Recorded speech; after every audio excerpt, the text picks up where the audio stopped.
Babylon. That's right, folks. Damien Chazelle is returning to the well of old school Hollywood magic, something that kind of made his career. Look, the guy hasn't made a lot of films. I think this is his fourth big feature, but they've all been fantastic, and they've all been about people who love something in a different nostalgic kind of life. This one, I think, is his biggest. I don't know the budget that was for First Man, but this was an 80 million budget. And they were saying reports of like, you need 250 million to break even on this thing, which just leads me to believe this was like a big event tentpole that it should have been. And then that bombed for multiple reasons. Look, it's a weird time for this type of movie. It's definitely just like, we get it out now for the Oscar push. We're going to compete against Avatar, which is a bad idea. It's R-rated. It's almost made for such a specific audience, and that audience could see it multiple times, but that's not going to give you the numbers to really do this thing. It's 3 hours, and if you're mixed on that, that alone could really deter you from seeing this. But I went to see Babylon today, and it was genuinely a delight. I really, really love this film because it is specifically made for my taste. I love old school Hollywood. I have books on old school Hollywood. I love reading about the evolution of that and everything about it, and just having a picture in this genre that reveres the material that it's talking about, because sometimes we get it where it's like, the pictures got old and they didn't want me anymore, and you're like, okay. So sometimes in that genre it's either too tongue-in-cheek, like something in the vein of Hail Caesar, or it's like Ryan Murphy's Hollywood and you're like, this is for nobody, what are you talking about? But Chazelle has a clear vision here. His thing is like, this is a good industry with powerful people that people love and admire, and they don't really care about the drama, but those of us who care about the drama, those of us who are interested in that, know how hard this industry can whip you and hurt you and just take control of your life and spiral you out of control. And only once you sit back and look at everything that you've done in that industry, or everything you've seen on that industry, can you admire what it takes to get the job done. It is a very, very specific thing this movie is trying to say, and I can understand how that doesn't appeal to a wider audience.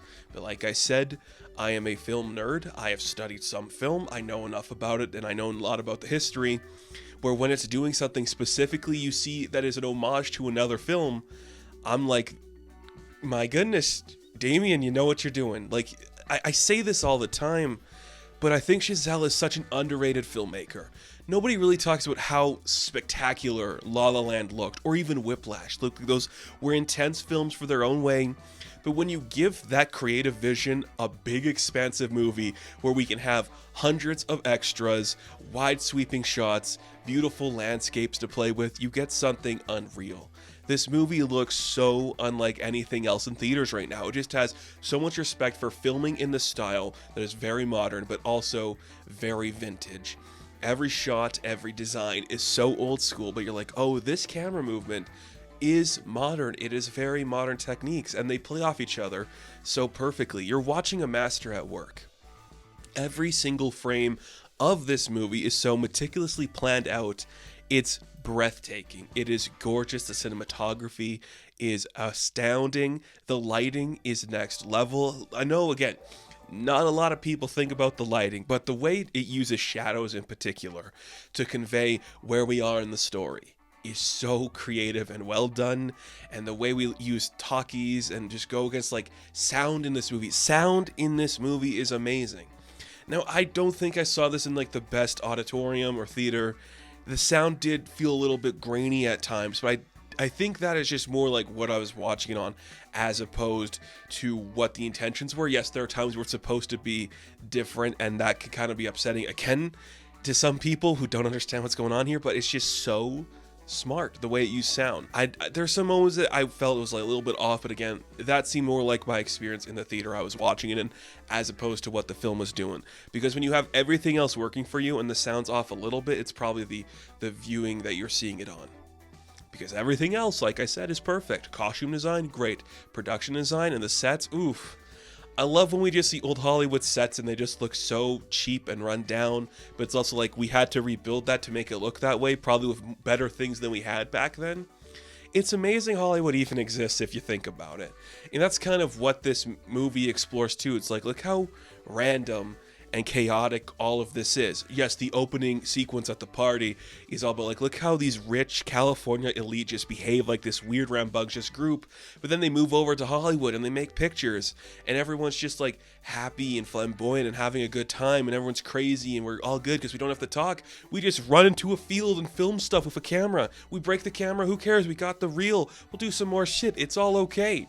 And then suddenly there's literally a shift in the movie when the jazz singer is introduced, and suddenly it becomes this intense movie and you're like, whoa, that is so authentic in a way that other movies doing this thing aren't. And again, that's Chazelle being like, guys, I'm a nerd, I know this stuff, I respect this stuff, look, watch me get very specific in my jokes and in my execution. And that's what he does perfectly. Now, I know there's going to be a lot of contention. A lot of the articles coming out about this movie bombing focus on Margot Robbie. Yeah, for whatever reason, because God forbid Brad Pitt's the reason a movie fails, right?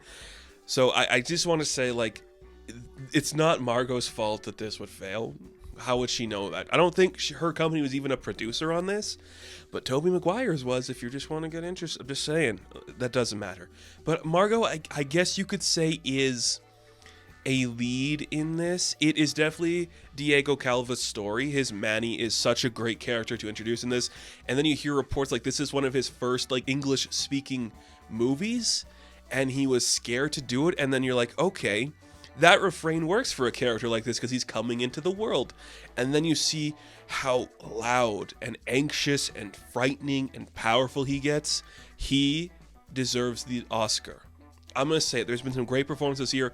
He's the one that I think gets it. There's a few moments in particular where I'm like, okay, that's the moment right there where you're giving a speech about how cool movies are. When you're playing a frightened man, when you're yelling at this angry state, I'm like, that is next level for a guy who has never really done things in this genre. And I'm like, that is so good. And yes, Margot is a character you're going to understand. It's one of the most particular ones we've seen in this genre a lot. Like, look at this woman who kind of comes from nowhere, built herself up as suddenly the talk of the town, and her lifestyle is just a little bit too different for the hoity-toity people of California, right? You've seen it a bunch. But here's the thing. Margot Robbie plays that on a really good needle thread where you're like, this could either be too over the top, too on the nose, or just dull enough to make no sense. She conveys that perfectly because, while it is over the top at times, she's able to hone it back in because she's so talented. She is fantastic at that. Very good just balancing those out. I do think Pitt is kind of sleepwalking through this role. I say that loosely. He's just so good at giving that performance now. Like, I'm the older man. I can play that easy. I guess I've just aged into the role of the older man better than most people would. And he plays that perfectly. Now, I don't want to spoil a lot of this film, but if you are somebody who loves classic musicals like Chazelle does, and he makes a lot of his films around that genre and a love for that, the score is fantastic. The music is next level. There's an entire subplot just about seeing the evolution of a trumpet player moving through the industry, and it's such a cool storyline and goes to so many interesting and creative places that I just wasn't expecting for this movie. But above all that, you know this guy loves his classic musicals because this is Singing in the Rain. I don't want to spoil anything else about that, but if you know anything about the plot of Singing in the Rain, like I do, because that's one of my favorite films of all time, you can definitely see where the homages are coming in for this guy when he's making this movie. In places you're not expecting, and in places where it's so obvious if you miss the beat, it's insane that you missed it. So creative in that aspect. This is a very strong film. I do understand how people are going to have their hesitations, but there are so many great monologues and speeches dedicated to the crafting of art and about film and creativity and where we've come, so many small moments and characters that get beautiful send-offs into some great ways. Jeff Garlin is in it for a minute looking stoic and great. Tobey Maguire, it's nice to see him having fun in a role that doesn't feel like he's forced to be in it. He is so good at being creepy, and his entire scene is some of the darkest stuff I've seen this year on film. Like, honestly, that is scary a little over the top, but that's what we're going for. Again, Jean Smart, love her to death. Weird choice for the accent. I don't hate it. Just a very specific choice that I'm not sure you needed. Samara Weaving, great use of her, going against the idea of her and Margot Robbie. Very cool. But to top that all off, between great writing, great directing, great editing, great music, this is a very horny movie. Now, something I've talked about a lot when we look at today's films is how horny they aren't. We don't have horny movies anymore. Babylon is so horny from the very get-go. Everybody is sweaty. Their hair is a mess. They're all looking to get their horn on. It is so good and so fun. And everyone's just sexy and sweaty and convulsing and having a beautiful time. You just love seeing this energy. Like, again, it's over-the-top exaggeration of Hollywood, but it's not inaccurate. And it's really fun to see this energy portrayed perfectly. I like this genre a lot. I know a lot of people might not, but the people who do, this is one of the best interpretations of that. And the last, I want to say, maybe 10 minutes of this movie just left me so happy, so impressed, and blown away. And you're just like, this guy loves movies. This guy wants to talk about movies. And when you talk about movies, it can get a little too self-indulgent, but this wasn't. This wasn't. Or was it? And it's the perfect type of self-indulgent. I don't know. It was just Babylon, and it just blew my mind how well everything with this movie worked. So cool, so strong. Great music, great outfits, just great fun, and great sexy times. I love that. I love when movies can do this. I wish it was making more money, because maybe this genre would be strong again. But I don't know. I guess the thing is the general audience just doesn't care about the jazz singer.